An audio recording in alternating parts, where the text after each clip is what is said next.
హైదరాబాద్ పట్టణ police station లిమిట్స్లో పస్తాపూర్ అనే గ్రామం నుంచి 30వ తారీఖు రోజు పోలీస్ స్టేషన్కి ఒక ఫోన్ వచ్చింది. ఆ విలేజ్లో ఒక మర్డర్ అయిందని చెప్పని. చనిపోయిన ఆమె పేరు మేతరి లక్ష్మి, భర్త లేట్ లక్ష్మయ్య. ఈమె ఈ కేసులో నేరస్తుడైన సత్యారం రమేష్ అనంతో గత 4 నుంచి సహజీవనం చేస్తున్నది. అంటే ఇద్దరు కలిసి జీవిస్తున్నారు, వాళ్ళిద్దరు కలిసి. అయితే 30వ తారీఖు రోజు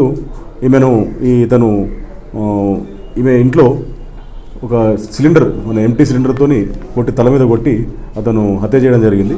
అంతకుముందు 29వ రోజు ఆర్టీ చెక్ పోస్ట్ దగ్గర కూడా ఆమెను చంపడానికి ప్రయత్నం చేస్తే, ఆమె పెట్రోల్ పోసి చంపడానికి ప్రయత్నం చేస్తే అక్కడ మరియమ్మ అని ఒక ఆమె అడ్డుకోగా అతను చంపడం వీలుగాక అక్కడి నుంచి పారిపోయాడు. అగైన్ 30వ రోజు మార్నింగ్ ఉదయం 7:30 మార్నింగ్ ఆమె ఇంటికి వెళ్ళి ఆమెను కొంచెం బలవంతం పెట్టి ఆమెను కొంచెం సెక్సువల్ అబ్యూజ్ పడుకోమని చెప్పి ఆమెను అనగా ఇద్దరి మధ్యలో గొడవ జరిగింది. గొడవ జరిగిన తర్వాత ఆమె అక్కడ ఉన్న కారం పొడి తీసి ఆమె కళ్ళలో చల్లితే అది వెంటనే ఆయన చేసినట్టే వాడు అక్కడ ఉన్న 5 కేస్ సిలిండర్, గ్యాస్ సిలిండర్ తీసుకొచ్చి కొడితే ఆమె చనిపోయింది. ఈ కేసులో 4వ తారీఖు రోజు, ఈరోజు మార్నింగ్ 9 o'clock మన పట్టణ సిఐ గారు, తర్వాత ఈ ప్రొబేషనరీ ఎస్ఐ గారు, తర్వాత Narsimhul SC Omdev, PC SI Anand, PC గారు వీళ్ళందరూ కూడా, తర్వాత టౌన్ ఎస్ఐ గారు అందరూ కూడా కలిసి అతన్ని ఈ జైరాబాద్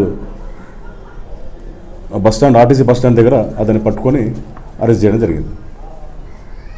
హైదరాబాద్ పట్టణంలో ఇది లేటెస్ట్ డెవలప్మెంట్ ఏంటంటే మీరు అబ్జర్వ్ చేస్తుండొచ్చు, ట్రాఫిక్ సిగ్నల్స్ కూడా స్టార్ట్ చేసినాం. ఫ్రీ లెటర్ ట్రాఫిక్ సంబంధించిన వరకు చాలా కఠినతరమైన నిబంధనలను అమలు చేస్తున్నాం. ఇక్కడ సీసీ కెమెరాస్ కూడా ఇప్పుడు భవిష్యత్తులో 90 to 200 కెమెరాస్ వరకు మనం ఇన్స్టాల్ చేస్తున్నాం. ఆల్మోస్ట్ అన్ని కాలనీస్ కవర్ అవుతున్నాయి. వర్క్ కూడా స్టార్ట్ అయిపోయింది. అది ఫ్యూచర్లో ట్రాఫిక్ సంబంధించిన కానీ వేరే ఆల్ ఇష్యూస్, మన లా అండ్ ఆర్డర్ సంబంధించిన ఇష్యూస్ కానీ మనకు సీసీ కెమెరాస్ చాలా కూడా యూజ్ అవుతాయి ఫ్యూచర్లో. అదొకటి నెంబర్ 1. తర్వాత రేపు శ్రీరామనవమి సండే రోజు మనకు ఈ శోభాయాత్ర ఉన్నది. దయచేసి ఆ యాత్రకు అందరూ కూడా ప్రజలు శాంతియుతంగా జరుపుకోవాలని చెప్పి అన్ని వర్గాలు కూడా దానికి కోఆపరేట్ చేయాలని చెప్పి కోరుకుంటున్నాను.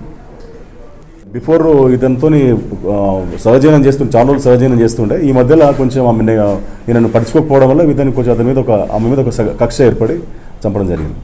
వేరే వాళ్ళతో ఇల్లీగల్ కాంటాక్ట్స్ ఇంటెన్షన్తో అనుమానం.